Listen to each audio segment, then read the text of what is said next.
इंदौर में भाजपा पार्षदों की एक महत्वपूर्ण कार्यशाला का आयोजन महापौर पुष्यमित्र भार्गव की अध्यक्षता में किया गया।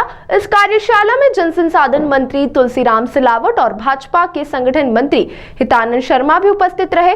कार्यशाला का मुख्य उद्देश्य नगर निगम के बजट, पिछले वर्षों में किए गए कार्यों की समीक्षा और आगामी वर्षों में किए जाने वाले कार्यों पर चर्चा करना है। वहीं इस अवसर पर महापौर पुष्यमित्र भार्गव ने नगर निगम द्वारा किए गए कार्यों की जानकारी दी।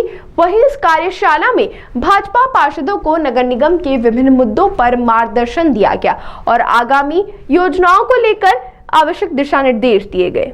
हमारे कैबिनेट मंत्री माननीय अहिल्या माता और राजवाड़ा, इंदौर की पहचान, इंदौर की धड़कन, माननीय भाई साहब को भेंट करते हुए महापौर जी अभिनंदन करें। वरिष्ठ एमआईसी सदस्य राजेंद्र राठौर जी से निवेदन है कि हमारे प्रदेश के उपाध्यक्ष विपुल वीरांजन जी का एक दिन भर का ट्रेनिंग और अंडरस्टैंडिंग की वर्कशॉप हो रही है, जिसका उद्घाटन माननीय हितानंद जी करेंगे।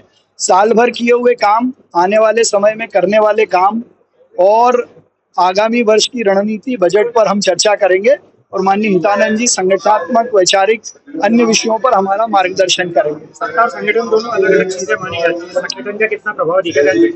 सर, बिना संगठन के विचार के इस सत्ता को चलाना संभव नहीं है। दीनदयाल जी के विचार के आधार पर ही सत्ता चलती है, तो वैचारिक आधार पर जनता तक गुड गवर्नेंस कैसे पहुंचे, उस पर भी हम विचार करेंगे। निगम ने कई लक्ष्य भी तय किया है, लक्ष्यों को पूरा करने पर क्या चर्चा होगी?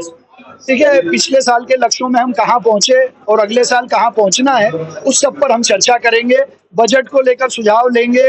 भारत में 2047 के विकसित भारत में इंदौर नगर निगम का क्या योगदान हो, इस पर भी चर्चा करेंगे। जी, जो पार्षदों का आचरण है वो काफी समय से चर्चा में रहा है। पिछले अगर हम एपिसोड की बात करें, जीतू यादव और उनका आचरण को लेकर भी यहाँ पर देखिए, जिनकी गलती थी उनके खिलाफ कार्रवाई हुई है और हर पार्षद को अपना आचरण, समाज के प्रति अपना भाव अच्छा ही रखना चाहिए, इसमें कोई दो मत नहीं।